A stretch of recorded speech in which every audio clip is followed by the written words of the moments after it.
who are suddenly thrown into this fantasy world. Simon's quest for Nintendo. More excitement, there's better use of colors, better use of music. Mario is back. Ah! Zelda 2. Phantasy Star.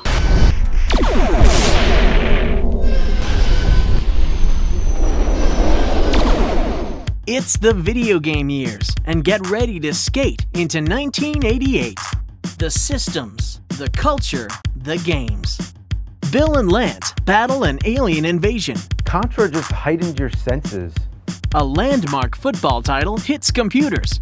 It is a massive undertaking to get this all done. And dinosaurs go on a magical adventure. Pop the bubbles, and then you collect some shady-looking fruit, and then you float down to the next stage in a bigger bubble. Plus, a new gaming magazine. And an ice hockey game heats up. So set up that power pad and say no to drugs. 1988 starts now.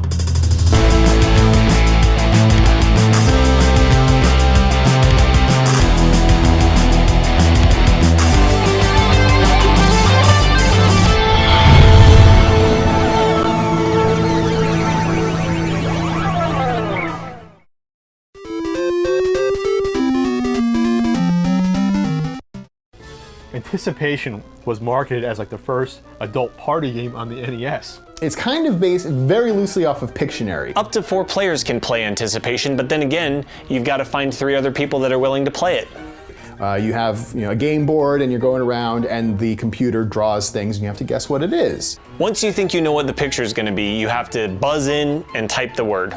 The game doesn't judge you at the end of spelling it. No, if you put the wrong letter in, boom. You get a warning. You get a warning. Give it a second time, no, you're done. You only had 2 chances to get the word right, and if everyone got it wrong, it'd never tell you what the drawing was. You would never know. It can be frustrating at times because some of the clues or some of what you're actually trying to guess are just flat out weird. So the category would be science, and then the triangle is the puzzle. Travel would be the category, and then the answer could be a parachute for travel. The anticipation part of the title isn't waiting for what the drawing's going to be, it's waiting for the game to be over.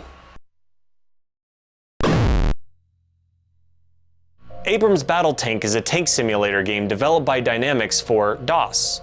You had 4 crew that you dealt with, and you had to blow up other tanks, and there wasn't really a lot of tank games like this that came before. You had to go back to the early 80s. It was kind of sold as a bit of a simulation. You had 4 people in the tank working it, but it was, obviously a bit dumbed down. The Abrams game was, while still difficult, a bit more accessible, and I would credit Dynamics with a lot of that because they managed to make a lot of very fun games that just teetered on complexity. They had a 3D engine that was developed in order to actually make the game, so there was 3D elements which you never really saw very often. In games. There's simulated 3D elements in games, but this was a 3D engine used to program it, and that was pretty unique. The same reason some people liked the game because of its arcade aspects was the same reason that purists just did not like it. The simulation aspects weren't all there, but it was interesting, and it's definitely something that caught the attention of the public at the time, and did pretty darn well, I would say.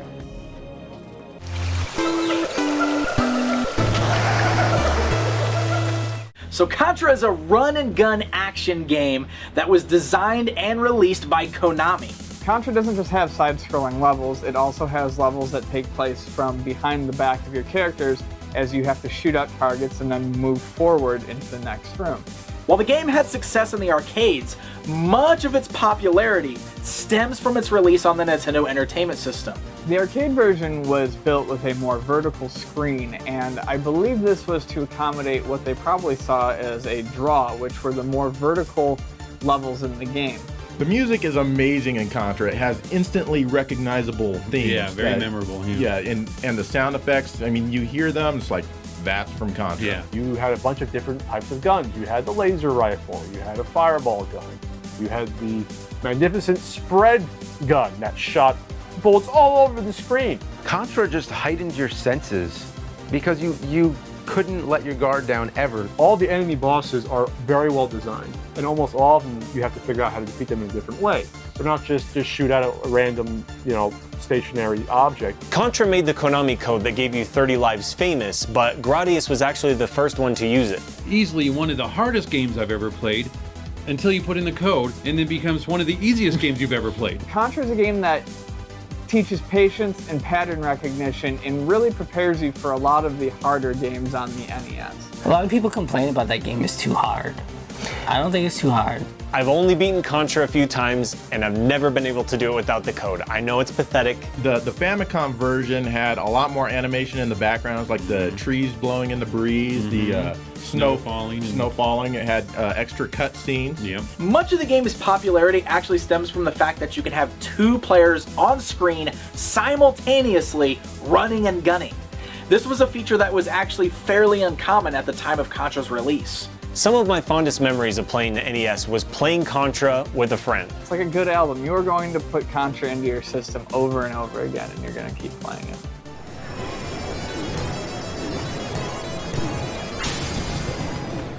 Toobin was released by Atari Games in the arcade in 1988, and of course was released later on for systems like the NES about a year or so later. It's a river racing game where you're trying to avoid obstacles and push your opponents into obstacles and beat them down the end of the river.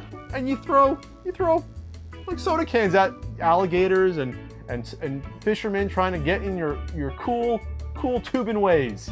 The soundtrack is interesting. It kind of bounces between a 50s beach party movie type music, and it can go to like this really sinister, kind of evilly tinged music when you have a foe on the screen. It's bizarre. The cabinet itself was very slim.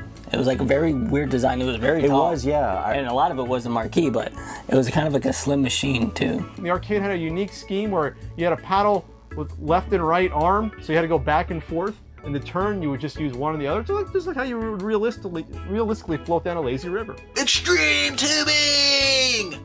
Eat my can, bro! And now, it should have been a video game in 1988.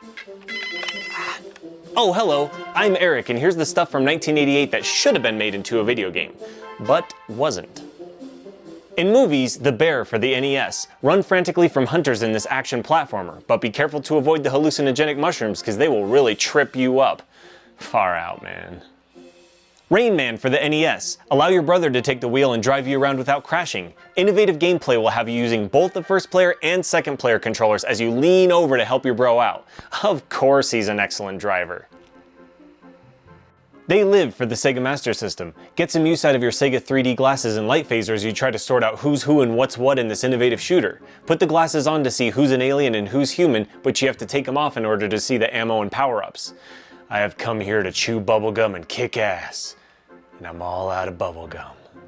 In television, Garfield and Friends for the NES. Predictably, it would be about playing pranks on unsuspecting Odie and eating a bunch of lasagna, and also it'd be funny. Ugh, Mondays, am I right? And that's the stuff from 1988 that should have been made into a video game, and I want to play them.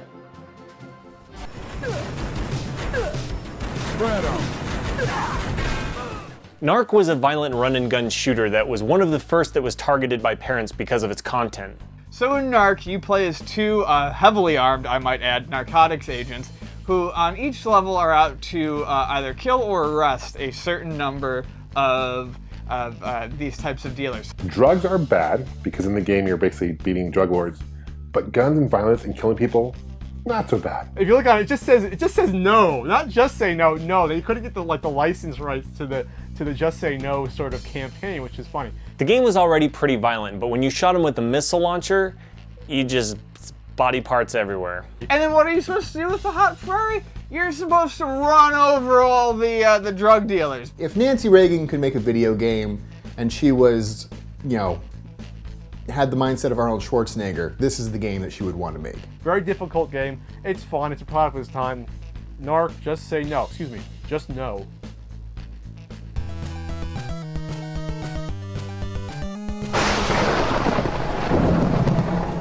So Castlevania 2 came out, and of course after the first Castlevania you're expecting more of the same awesome level-based gameplay, but you didn't get that. In the first Castlevania, Dracula put a curse on Simon before he was defeated, so in this game, Simon's got to find the 5 body parts of Dracula and put them back together, revive him, and then beat him again. You have to go around and get like his ribs and his eyes and his heart, and they allow you to do different things. The ribs act as a better shield, the eyes allow you to see secret blocks, and it's pretty open to explore. You can go anywhere, well, almost anywhere, go to towns, talk to people, buy items, level up. It's very RPG-ish. You would extend your whip and the whip strength and your hit points and all of this. But the only problem is that none of the townspeople make any sense. They got a really bad translation. People don't realize that, I don't think everyone realizes that kanji takes up a lot less space than the English language. So when translating certain things like hints, it just wasn't possible to put an entirely decipherable hint in a box. How in the hell would you know to kneel down at the end of a thing so a whirlwind can come and pick you up and bring you to a different part of the By the text that was poorly translated. Nobody has ever gotten through this game without a guide. I guarantee it. It's a game that needs a walkthrough. Once you have that though, it is a very fun game. Castlevania 2 had an interesting day-night mechanic. In the day, the enemies weren't as bad. In night, they were harder and more frequent. You know what else I really liked is how the game would just grind to a stop and tell you that it's turning into night or turning back into day, and while the text slowly draws across the screen. It's like, why can't I skip this? Right. The music is great. Music that continues to live on in Castlevania games, or at least continue to until Castlevania kind of just shit itself. That's Castlevania 2, Simon's Quest, the quest of Simon, questing to find Dracula's testicles. True love.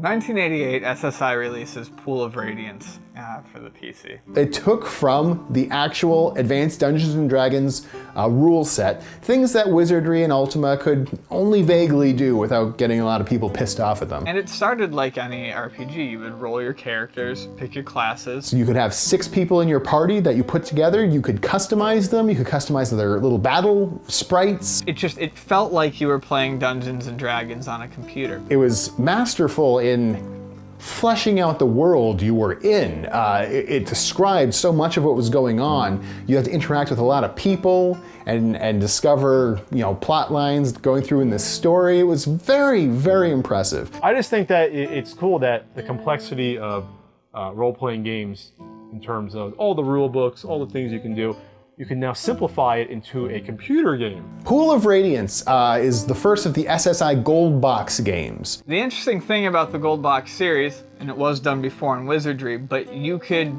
transfer all your characters from one Gold Box game over to the next. This is a rough time for Western RPGs in general, but the SSI Gold Box games were overall a pretty bright light, keeping that alive. If you were a Dungeons & Dragons player, this is what you wanted and nothing else was going to do. It would also simulate the wedges you get in middle school when you're playing Dungeons & Dragons. Was that part of the computer experience? I believe it was, actually, yes.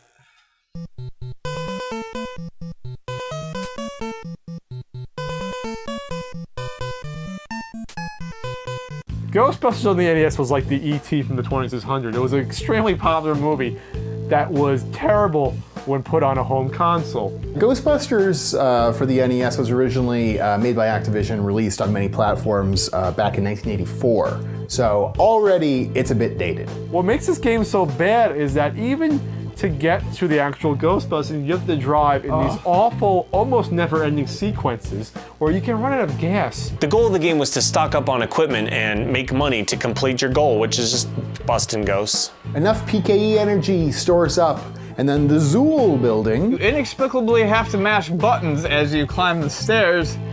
If you've made it that far, congratulations. The game sucks on the Nintendo. Also, Ghostbusters has perhaps the worst case of English in any video game I've ever seen. Congratulations, you have completed a great game. And proved, 2 O's, the justice of our culture. Now go and rest our heroes. You know what I'm afraid of? Ghostbusters on the NES. And now the gaming innovation for 1988. How do I get the bits out? Ah, hello. Welcome to the gaming innovation of 1988. What new technology graced the world and changed the face of gaming forever? King's Quest IV, The Perils of Rosella, had a trio of innovations this year. It was the first graphical computer game to have a female protagonist. It was one of the first computer games to have sound card support, and it was the only King's Quest game to have a real-time 24-hour day-night cycle. Some puzzles could only be solved during the day, and others only at night. Pain in the I know. That does it for the gaming innovation of 1988. I'll be seeing you next year, and don't forget, it's not just nostalgia, it's science. Here.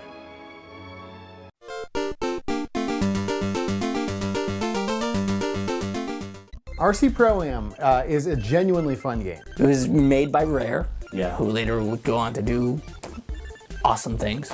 In it, you race around little circuits, and you just have to beat the other 3 players. A 4th place finish causes you a loss, and a 3rd place finish or higher will grant you a trophy and move you on. It's like the view you would have if you were playing with an RC, a remote control car. You moved with the course as you went around. I mean, there was a little map on the bottom, I believe, that showed like what, you know, where the other cars were and where you were on the track and maybe what turns coming up. You could collect letters to spell Nintendo, which would give you an upgraded car. The thing is they added some fun stuff to this, and it's not super basic. There's speed up arrows, there's oil slicks that you have to avoid. You can get rockets and bombs for firing forward or backwards, you know, to get people off your tail or to catch that first place that you're looking for. It was one of those games that really revolutionized the whole racing game and genre as we know it. A big oversight in this game was no 2-player ability, but since the screen kind of moved around, there's no way they would have been able to do it without doing like split screen or something, so there you go, 1 player. You have no friends. We had vehicular warfare on a small scale. It's like a precursor to the Mario Kart games. Right. I don't remember my neighborhood's remote control cars having missiles and bombs, so I'm not sure where they got that idea from. You wish they did. I do. It's one of those games that is so good, you really can't say much about it because it's just balls, play it.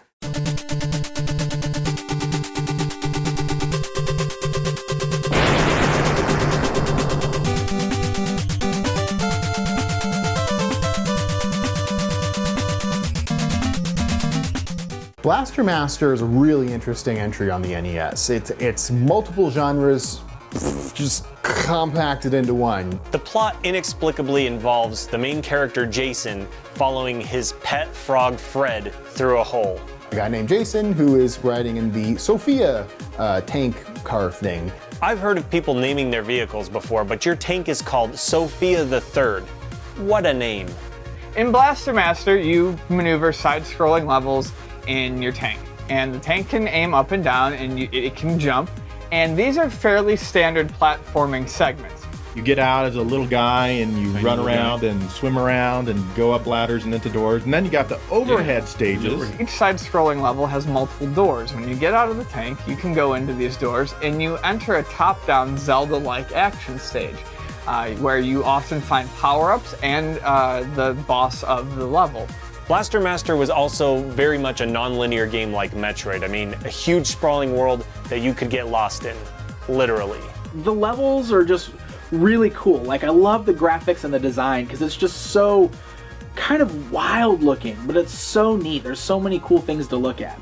The game is notoriously difficult and only has 3 continues, but the uniqueness of it and the fact that it is memorizable and the mazes are something that you can commit to your mind did make it a very, very popular game back in the day. Have something that tried to be more and succeeded, I would say. This is a good game. Okay, now we're talking Thunderblade. 1 heavily armed attack copter. Evil forces trashing your city. 12 rounds of major air-to-ground destruction. An arcade classic. Allow me. Note my aerial technique. Hey, guys, come on, you'll get your turn. Thunderblade, just one of 70 games from Sega. And now look for the incredible Phantasy Star. Sega, major fun and games. Where do they see Phantasy Star? Sega's Thunderblade, Phantasy Star, and Master Systems sold separate.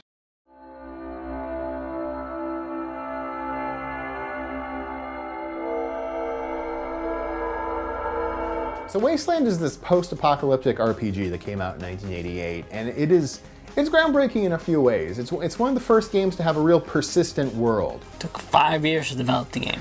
That's a long time back then. The story was so deep and there was so much text in the game that you can't actually get most of it through playing the game. Programming space in Wasteland was so maxed out that they actually printed some of the dialogue that you had to read on paper, so it would reference, hey, go look this part up now.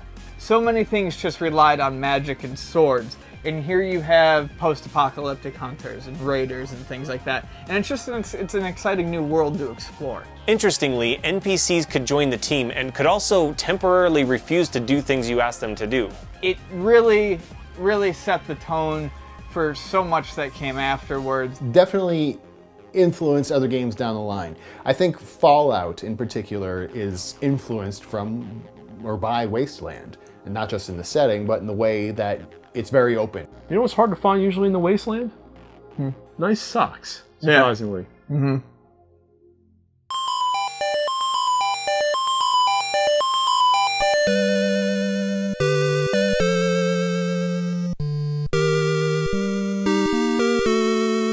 Zelda 2, The Adventure of Link, was a side-scrolling action RPG.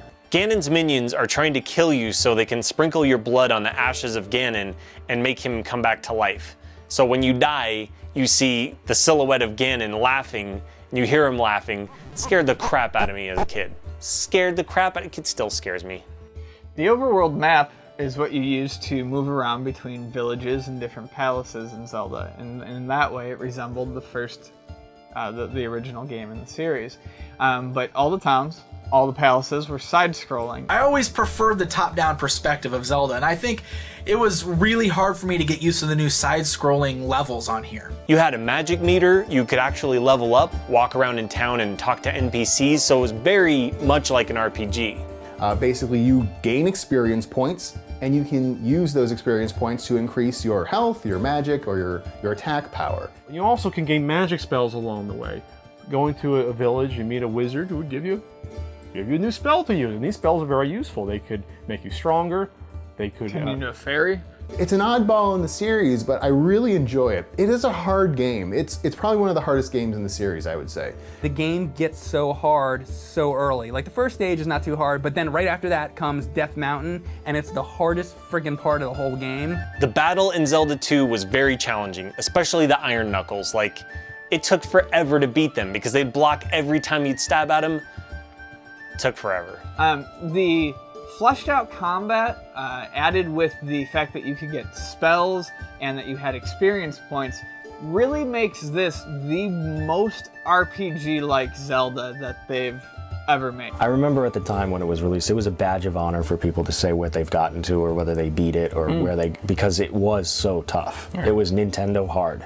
Just like the original, the sequel has a really great soundtrack that's just about as memorable as the first. When these games came out, we only had one prior game. These just seemed like natural evolutions.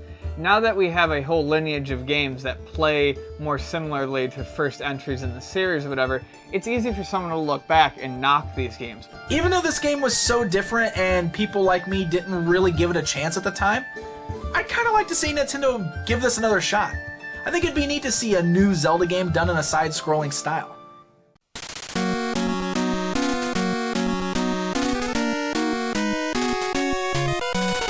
Bionic Commando was a unique platformer where you would use a bionic arm to swing from platform to platform. It's very notable for the fact that it's one of the very few games where there's no jump button. You just have a bionic arm, and that can attach to ceilings and you can swing around. Unlike most platformers, Bionic Commando isn't linear. You could choose different stages from the map and go to whatever stage you wanted to. And along the way, if you get stopped by either a caravan convoy or a helicopter, you'll go from the 2D mode into the overhead shooting mode, which is a really cool way to break up the action. In the international version, the Nazi symbols were taken out, but the American instruction manual still refers to the enemies as the Naz. But they didn't take out Hitler himself. So the very last part of the game is, oh, you shoot Hitler in the face with a bazooka! And the most gory, head-exploding animation ever. It's famous. I'm sure you've seen it. Just a trippy game, fantastic game. Capcom kind of came out of their shell a little bit with this one, I thought. And thanks for the Bionic goodness.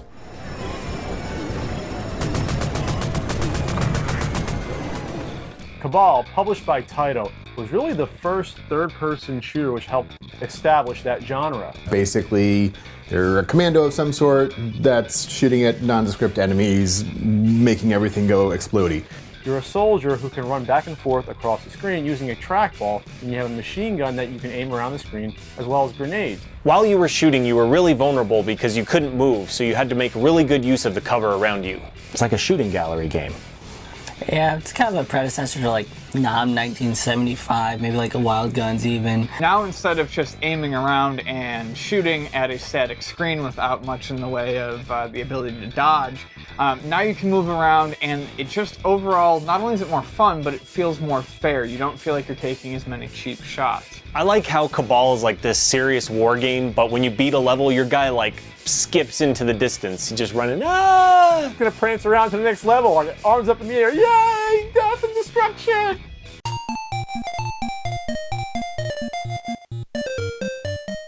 Bubble Bobble was a platformer by Taito that spawned a long-running series of sequels and spin-offs. The famous game where two dinosaurs journey to become real boys by entrapping other monsters in bubbles and turning them into candy and mixed drinks. You run around a stage, you blow bubbles, you trap enemies in bubbles, you blow some more bubbles, then you pop the bubbles, and then you collect some shady looking fruit, and then you float down to the next stage in a bigger bubble.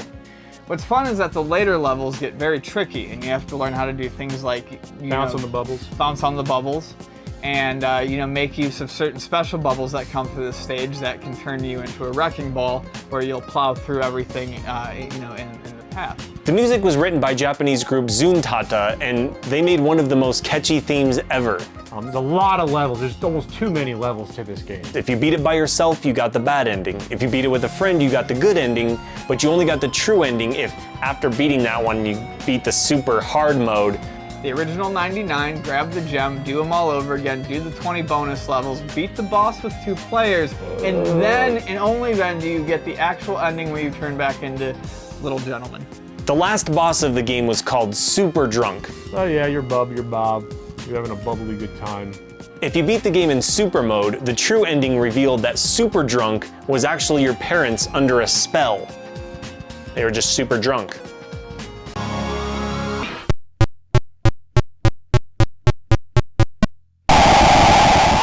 In 1988, the first John Madden football was released on the Apple II. And it's easy to look at this and say, well, okay, it was a football game on the Apple II. What's the big deal? What made this game special was, before this, football games didn't really look like football at all. They usually had much less than 11 players on each side of the field. There weren't real plays to select from. It was all X's and O's. They didn't just take the name John Madden and put his crazy face on a box and say, good, we're done. They actually took his advice. They really took the first steps towards making sports games something other than glorified manager modes, which is what a lot of sports games were. They took plays that, he had written up. They took actual NFL plays from actual NFL teams and put them in the game. It is a massive undertaking to get this all done. This would become hugely popular once it was ported over to the Genesis and then the Super Nintendo, and by the early to mid 90s it took off and basically helped create the sports brand of EA. John Madden to this day sees this as a teaching tool for people to learn the ins and outs and the intricacies of football to this day.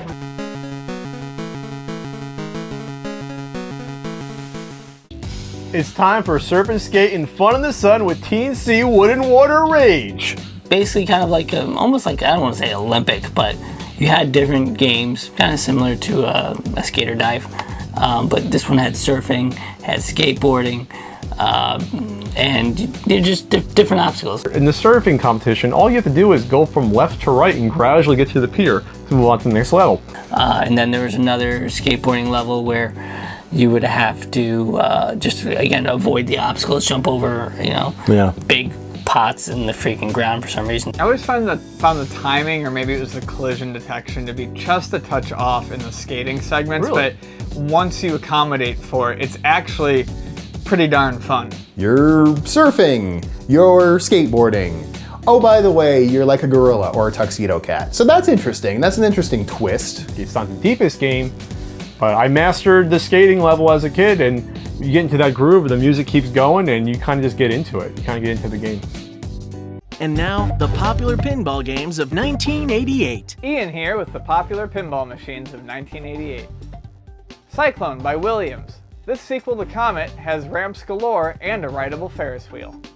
Taxi by Williams. Pick up riders from Dracula to Santa in search of the jackpot in this Williams classic. TX Sector by Gottlieb Premier. In this sci-fi table, there's a ball transporter and some of the funkiest background music you'll likely ever hear. And those were the popular pinball machines of 1988, because there's more to life than video games.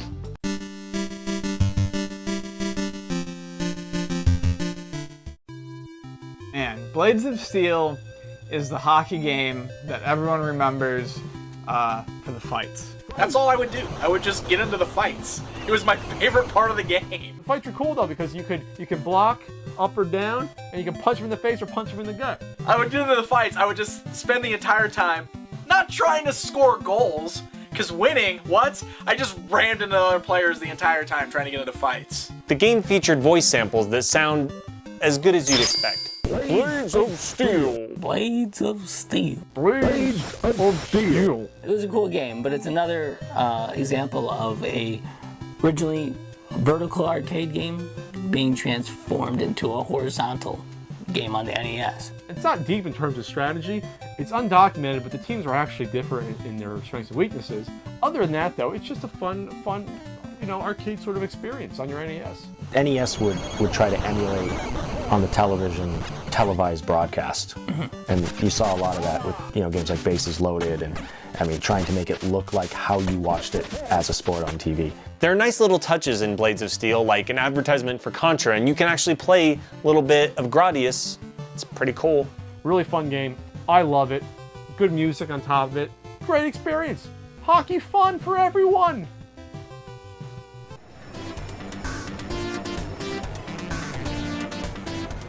Double Dragon 2, really superior to the first game in just about every way. The game starts with Marion, the girl that you rescued in the first game, getting shot to death. Guys, you think you would have figured it out after the first game? Just invite Marion in. I like how on all the covers for like the NES and even in the arcade, you're rescuing her. You're rescuing her. Everything's fine. No, she got machine gutted in the chest, basically. This time around, instead of just having a standard punch and kick button, you now have directional attacks. One button is for a left attack, and the other button is for a right attack. Definitely took a little bit of time to get used to, but once you did, you realized it was a more fair control scheme. It helped you get out of gang up situations a lot easier. So if you've got enemies piling up on you on both sides, you're not totally screwed. You always would kick backwards. Yeah, so you had to turn around the kick. The NES version of Double Dragon 2 allowed you to play 2 players simultaneously, which is something that was completely missing from the first one on NES, and that was a huge omission. Also, the platforming, while still there, is a lot less frustrating. A lot of the platforming in Double Dragon 2 actually takes place on a 2D plane. The NES game was Acclaim, which may actually be, well, they published it, which might be the best Acclaim game. I like how Billy and Jimmy have much nicer coiffs this time out. Poofier. Poofier hair. Yeah, that's nice. Not sure who would want to do that, though.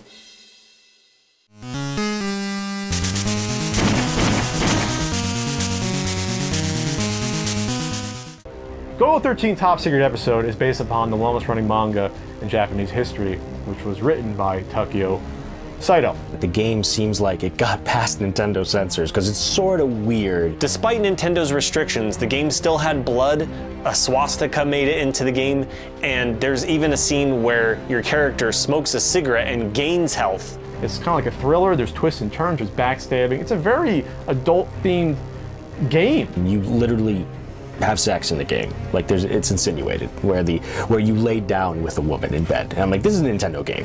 Maybe they were sitting around reading Bible verses, but never quite explains it, but I'm willing to bet there were shenanigans going on there. That's more than most people who played this game ever got laid. Probably because they were 8. it aspires to a lot and accomplishes some of it. It has different genres of game altogether. There's a pan and zoom mode where it becomes a first-person shooter. There are shooter stages where you're in a helicopter. The gameplay is mostly side-scrolling, but it also has first-person 3D mazes, which I just can't stand. Not any one of these particular gameplay elements are done that well, but it's the combination of having several genres in one game combined with a deep story that I think makes it stand out. And it's one of those games that more people play than you would think.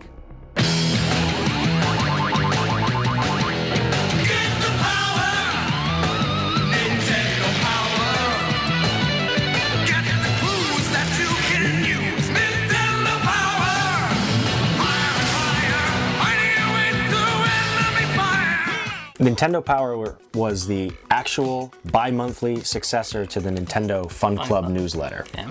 But then in summer 1988, you had the magazine, Nintendo Power. And oh boy, was this the greatest magazine in the history of magazines. Some people will say, oh yeah, well, you know, it was just propaganda. It was just a way to sell more games.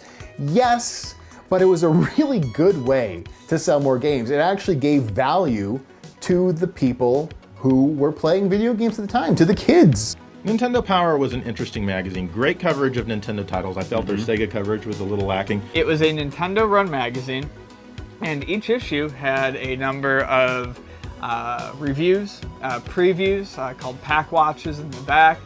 Tips and tricks, mail from fans. Very popular games at the time got fairly detailed walkthroughs in the center spreads of an issue of Nintendo Power. So this was how a lot of us who were stuck on a game for a month finally got through it. That was one of my favorite things, flipping through and seeing an entire level from Mega Man or Super Mario just mapped out on pages. We would have these huge maps that you couldn't see when you were playing the game by yourself. You just see this little view of one screen. But on the games, as they're getting more complicated, suddenly we'd have 20, 30 screens wide and some down, etc. And what we would do is take pictures of them and then tape them all together and then take a big picture of that and put it in the magazine. So for once, you could finally see the whole thing, and it was so cool. I just loved it. And there's good old Howard Phillips. Damn, Howard Phillips helped run the magazine, and he of course appeared in the Howard and Nestor comics that would adorn every issue until he tragically left the magazine around 91. Howard Nestor was just a natural way to say, well, what if you were standing there, Howard, and there was some kid saying, no, I can play this, and you'd say, well, you might want to try this, or you might consider that because it might help you along. And also it afforded us the ability to give tips in the way that really is the most fun, which is you don't actually tell somebody the answer, you give them a little hint and lead them in the right direction. Not only will we know what's coming up and what's good, we'll be better at these games. It increased the joy we got out of these video games to read about them in Nintendo Power, to know more about them, and to experience them to their full potential. And now the other video games for 1988. Hey guys, I'm Pixel Dan, and these are the other video games of 1988. Vigilante. In this beat-em-up, you control a lone professional martial artist who has become a vigilante to fight an evil gang called the Skinheads and their leader, Giant Devil. Cyberball, an Atari Games arcade game of 7-man American football, but it's played by robots, and instead of a downs system, the ball explodes. Real football should be played like that. Xanadu, an action RPG considered to be a side story to the game Xanadu, the second installment of the Dragon Slayer series. So there you go, my friends. There are the other video games of 1988. Hey, just because they're not as popular as some of the others, doesn't mean they're not fun.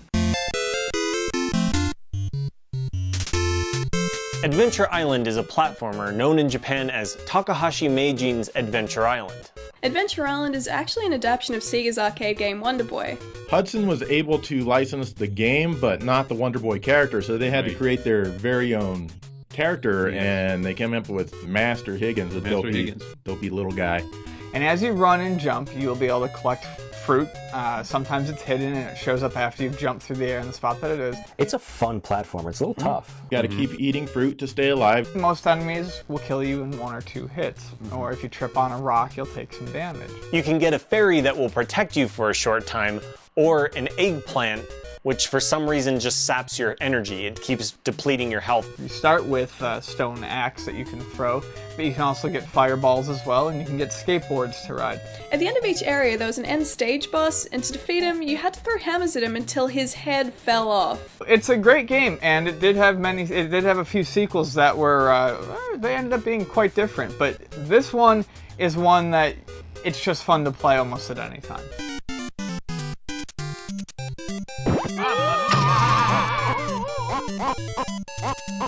So, Super Mario Brothers came out in '85, huge, ridiculous hit for Nintendo, almost single-handedly brings back the home video game market. Nintendo of America found Super Mario Bros. 2, the real Super Mario Bros. 2 they got in Japan, to be too difficult and too similar to the original, so they said, not gonna release that. Super Mario Bros. 2 in America was essentially a Shigeru Miyamoto created game called Doki Doki Panic in Japan. At the time, there was no precedent set for what a Mario game needed to be, so it didn't necessarily have to follow the previous game in the series. And you know what? I really, really like this game. It's one of my favorite Mario games. And it's probably because it really isn't a Mario game that is your favorite. 4 different players to choose from. Mario, Luigi, the princess, and Toadstool. All different attributes. Super Mario Bros. 2 really did set a lot of the attributes that we give to these particular characters from the Mario universe. It kind of set them in stone. Luigi jumps a bit higher than Mario. Luigi is thinner and taller than Mario. Toad had a short jump, but he was fast, and the princess could float, making her probably the easiest character to use throughout the game. A lot of the characters became standard for the Mario series. You see Shy Guys, Birdo, a lot of those characters appear in new Mario games now, even today. You no longer have to hop on enemies to kill them. You pull things out of the ground or jump on enemies and basically pick them up and throw them at each other. That's fantastic. This time you have actual boss battles. You have characters like Birdo shooting eggs at you that you have to catch in midair and throw back. There's different types of levels where you have to like dig underground in some of them. You can kind of explore and go on your own. You know, go back and forth in the levels. You can't do that in Super Mario Bros. 1. Giant flames that you have to hit with mushrooms. You have 3-headed snakes that you can even set up mushrooms as a barrier to block his shots. It's colorful. The graphics are fantastic. The music is sound. The controls are spot on. Great music in Super Mario Bros. 2. Awesome music. Kind of ragtimey, I think. Yeah, there's a lot of different tunes in there. Yeah. Especially in '88, you know, we have 3 huge sequels to groundbreaking NES games that come out this year. We got Castlevania and Zelda 2, and we got Super Mario Bros. 2. All are completely different from the first game in the groundbreaking series. And I welcome that it made a lot of changes. And I'm glad that we got the version that we did. There's a whole sort of revisionary history now where people are like, oh, it sucks. It's not a real Mario game. F*** off. Super Mario Bros. 2 is a Mario game. And it's awesome.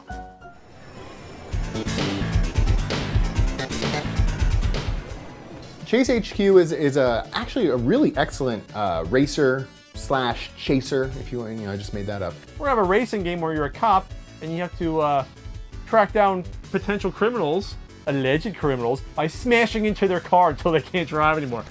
I think you really only rammed the heck out of them. You weren't really shooting at them. These are alleged criminals, and you still have the go-ahead to crash into them and run them off the road and arrest them before they've even been proven guilty. Racing games usually have these really cool soundtracks.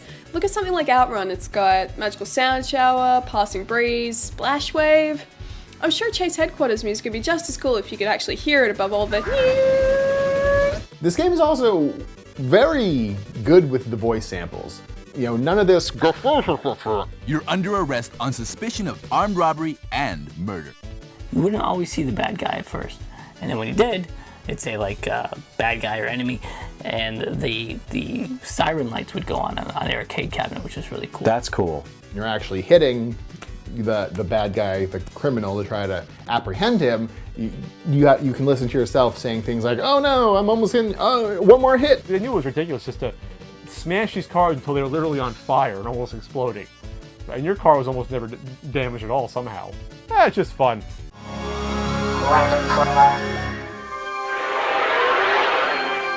you really want to get into the game,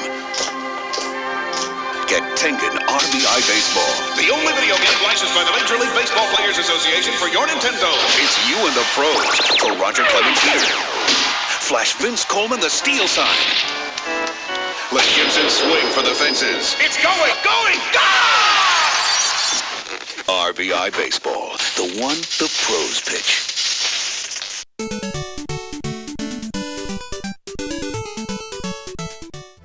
R.B.I. Baseball by Tengen, released in both the approved and non-approved form. In reality, made by Namco, which makes it a fantastic baseball game. You had the Tengen version, and you had the NES version.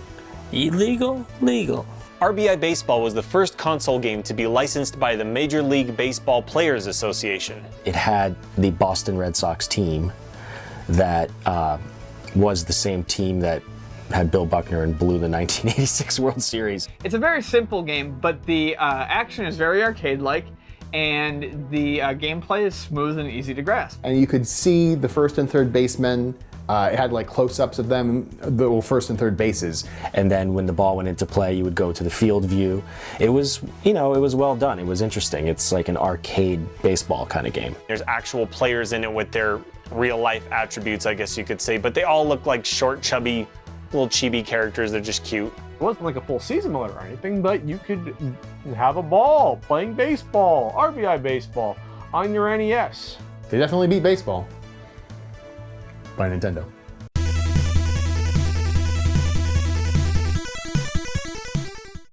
Hey dude, you want to skate? You want to die? Skate or die. Woo! A game made for the times. Skateboarding was on the rise. So it was like punk rock kind of stuff, and man, that game was dope. One of the characters was named Rodney Recluse and had a purple mohawk, but kind of looked like Rodney Dangerfield, and he got no respect. And there's different, different events you can essentially go to. It's not just a half pipe. The original game has a number of events that you can compete in either free play to practice or in a tournament mode. There were 2 ramp events, freestyle and high jump, 2 downhill events, and pool jousting, which is like a gladiator thing. Well, in the pool joust, you had to fight the king of skateboarding, Lester. Mm-hmm. I think it was Rodney Dangerfield's son or something. Yes. They kind of alluded to that. I love the half pipe. If you could get the half pipe right, because it's so damn hard. Right.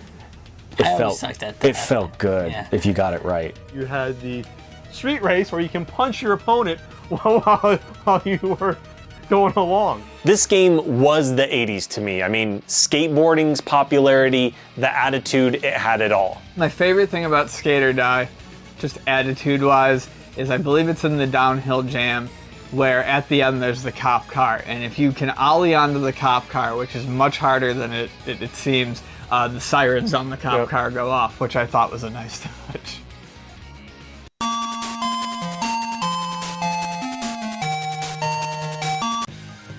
Phantasy Star by Sega on the Master System is one of probably the 3 defining console RPGs. So Phantasy Star hits first. Unfortunately, it's on the Master System, which was being crushed by the NES. So not that many people got to play it, which is a shame, because it's a great game. Phantasy Star was one of the first story-driven games released in the West, and also one of the first to feature a female protagonist. Alice is the main character. And the story is, the evil King Lassic kills her brother, and she sets out to get revenge. You don't kill her brother. That's just, you don't do that. Yeah. She liked her brother. He messed with the wrong chick. For me, Phantasy Star is almost a combination between Final Fantasy and Star Wars, because it's like a space saga with RPG elements. At this point in time, most role-playing games were firmly set in the realm of sword and sorcery. Really good graphics in the game, way ahead of their time. Yeah, really thought out well. All the NPCs in the towns just stood completely still. The dungeons in Phantasy Star were incredibly well done, with the movement, the turning of the corners, the 3D effect. It was full screen. You didn't see stuff like that on 8-bit consoles. You didn't. Phantasy Star was one of the first RPGs to feature animated monster encounters. The backgrounds during the battles are amazing. They reflect where you actually were. Like if you're on a beach, it shows like the tide rolling in and out. If you're in the woods, it shows trees in the background. And it also had 3 different planets that you could travel to. Each of them having their own different type of environment, their own different type of enemies. The big 3 that come out of Japan in terms of Japanese role-playing games in the 80s. The Dragon Quest series, the Final Fantasy series, and the Phantasy Star series. It was like, I like Phantasy Star. Oh, I like Final Fantasy. Well, you spell fantasy with a PH. I spell it with an F because we know how to spell. Phantasy Star is definitely one of the most important RPG franchises in history.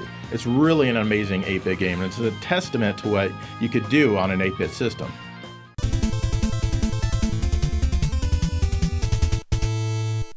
Metal Gear is an overhead military action-adventure stealth game that was originally released in 1987 by Konami for the MSX2 computer system over in Japan.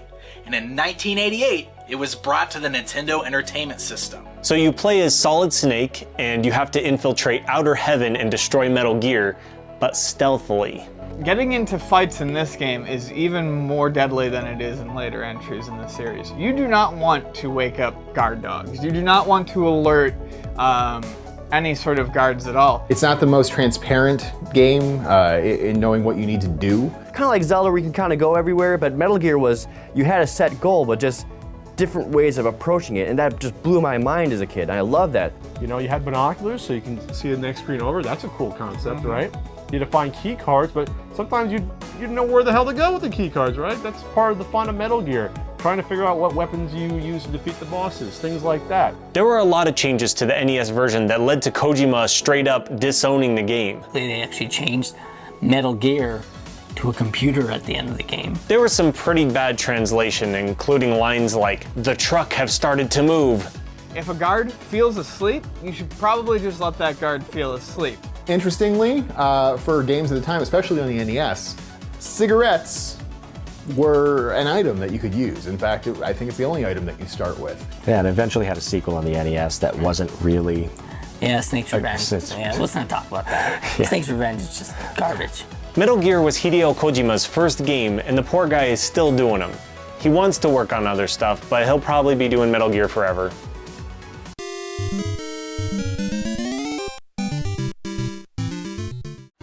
Ice Hockey was a Nintendo-developed game about, you guessed it, ice hockey. Well, it also doesn't follow the rules of hockey because you slash the out of your opponent to get the puck. Well, that's how you play defense in the game. And there's only 4 people on the ice, so really, it threw all the rules of ice hockey out the window. Yeah, this was cutesy arcade, you know, Nintendo-fied arcade kind of hockey. Fat? Medium? Small? How are you going to make your team in ice hockey for the Nintendo Entertainment System? So for example, you have a skinny guy who's really fast but kind of gets pushed over quite a bit. And you have a medium-sized guy who's kind of average on everything. And you have the big fat ice hockey player who's slow, but he's hard to push down. You could really mix it up, which added a lot of depth to the game. I always like to do a team of fat guys because then it's harder for the puck to go by them, but they were always super slow. But super powerful. I usually went with 2 chubby guys, a skinny, and a normal guy. That's what I used to do. Blades of Steel wasn't the only hockey game that had fights, because this one did too, but it was just a lot cuter. Just got in a big pile. Just go and then they just bounce separate. off each other. Yeah. So it follows the same rules as Blades of Steel, where the loser of the fight gets the penalty, but not the guy who wins. Maybe who instigated it, I don't know. Just a fun game. John D. presents the Video Game Babes of 1988. I'm John D. And these are the Video Game Babes of 1988.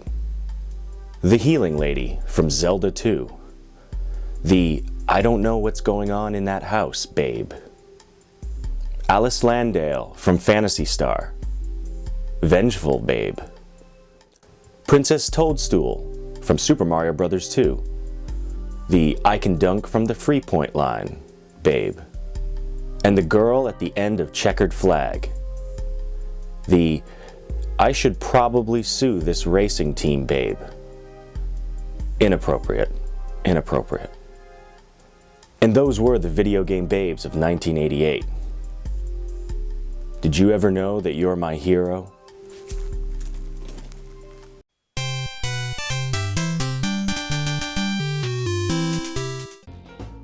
Bases Loaded by Jalico was unique and it was cool, particularly because it had third person behind the player, behind the pitcher, batting and pitching. The catcher would sit still and their glove would just kind of mysteriously do all the busy work, move around on its own. It's a ghost.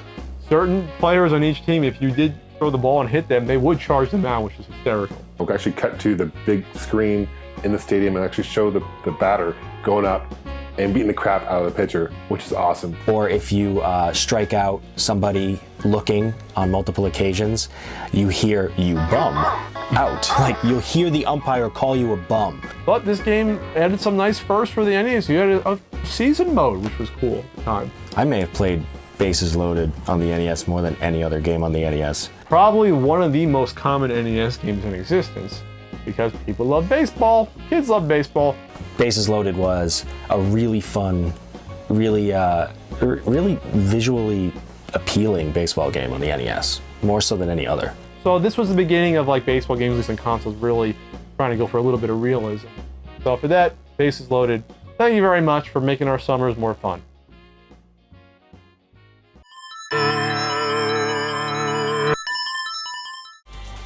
Taito released Rastan Saga. Rastan was a cool medieval type hack and slash game. Yeah, it's a Conan. I mean, look at the character. He looks like Conan. He's a barbarian. definitely Conan, but you know, he's not Conan. He's Rastan. It's another one of those games based somewhat on mythology, mixed with dragons, mixed with guys that look like Conan the Barbarian. It's really cool that you can swing on ropes.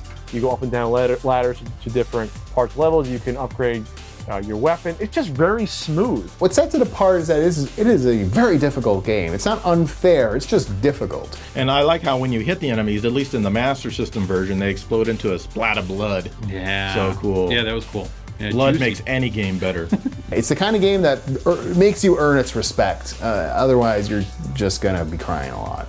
Pretty much your run-of-the-mill hack and slash game, but it was pretty good. It was raw standard something. You better get ready for the most challenging Nintendo system ever. Ready? Let's do it. The new Power Pad. It's only available in Nintendo's new Power Set. The Power Pad is an exercise accessory originally developed by Bandai. There was the Bandai Fun and Fitness Pad, rebranded. Nintendo thought it was such a great idea that they bought the idea, took it off the market, and re-released it as the Nintendo Power Pad. The Power Pad was basically plastic on either side of what sounded like tissue paper. It just crunched when you walked on it. So you laid this pad out on the floor. You usually plugged it into the second controller port on the Nintendo. And what you would do is that you would run and jump on these buttons, and it would register basically as a button press. You try to run on the thing and you do your jumps and you're trying to compete in these Olympic events or etc. And then you just get really tired of it, so you get on your knees and you're patting on the thing, trying to make your guy go as fast as you possibly can. You're tubby and out of shape and can't run in place? Just use your hands. Can't get that high score on the long jump? Run, lift your hands up and just let them go until you decide to plant back down. The Power Pad should have been cool, but everyone cheated as a kid. We just, you just get down, just slap the crap out of the stupid buttons because, using our legs was dumb and this was a lot easier. But interestingly enough, I mean, World Class Track Meet, some people now know as being the rebranding of stadium events, which was, I believe, created by Bandai originally, one of the rarest games on the NES. We only got about a half a dozen games in North America that were compatible with the Power Pad. The weirdest game that came out was probably Street Cop. Because in Street Cop, you would run side scroll on this and then beat criminals into submission. And these were dangerous criminals that would do things like litter and jaywalk, and you would beat the crap out of them with your nightstick. I remember waking my parents up every Sunday morning. They had to wake up to the sound of just my heels banging into the floor. I liked Short Order because, it was kind of like a Simon, but with building a burger. You had Dance Aerobics, where you would literally just follow the girl in the leg warmers on the screen and try to sweat those calories away. It was kind of like the first floor mat controller, which paved the way for games like Dance Dance Revolution, huh? Where would the world be without DDR in it? Not somewhere I'd like to be, that's for sure.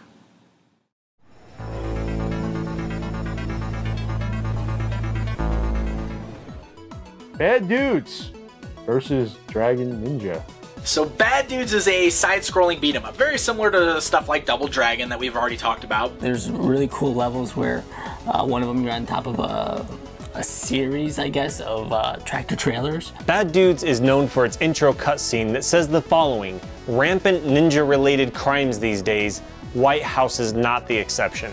And it's got that very famous intro screen that straight up tells you the president has been kidnapped by ninjas and asks you if you're a bad enough dude to save said president. It's one of those things that people remember those scenes more than the game. It's like 0 Hour and the all your base belong to us kind of stuff. Unlike most other beat-em-ups, Bad Dudes does take place entirely on the two-dimensional plane.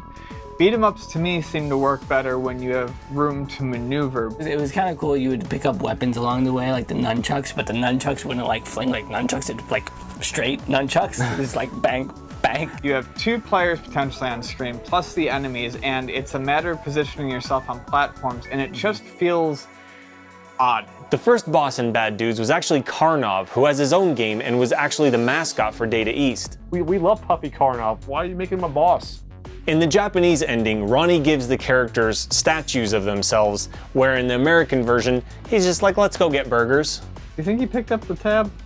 I should hope so. I would hope so too. They have their own chefs in the White House.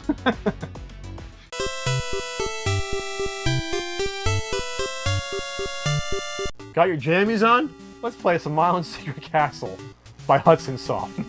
The goal of the game is to free Queen Eliza from a giant, ridiculous maze. Kind of your overworld. It's basically the outside of a castle, and you go into different rooms and you explore, and there's a lot to explore. You run around throwing bubbles to attack enemies and find secret passages through the castle, doors, windows. The title is not misleading. It's not a mistranslation. Everything's a secret, including what you're supposed to do. I really don't like games where you have to shoot around at random to find hidden passages and vital items, and this is one of those games. Not the greatest game on the system, not the worst. And it's just too hard to be fun. It's too hard to be fun. Very cute little character. Milon should be in Smash Brothers, I think. No, he was in a much better sequel called Do-Re-Mi Adventure for the Super Famicom. Oh, there you go. And now the forgotten video games of 1988. Pat here once again bringing you the forgotten video games of 1988. River Raid 2 by Activision, the follow-up to the classic Atari shooter that went mostly unplayed because by 1988, the 2600 was dead. Captain Silver by Data East, swashbuckle and seek a lost treasure in this Sega Master System side-scroller. Dr. Chaos by FCI. This strange NES adventure game has a player battling through a house full of monsters, including the gruesome Big Lady. Ugh. And the main event. This Konami wrestling game in the arcade featured a play-by-play announcer as well as a huge action button you had to slam on in order to perform your moves. Yeah, drop kick them. Yeah. Those were the forgotten video games of 1988. Just because you don't remember them doesn't mean they weren't fun.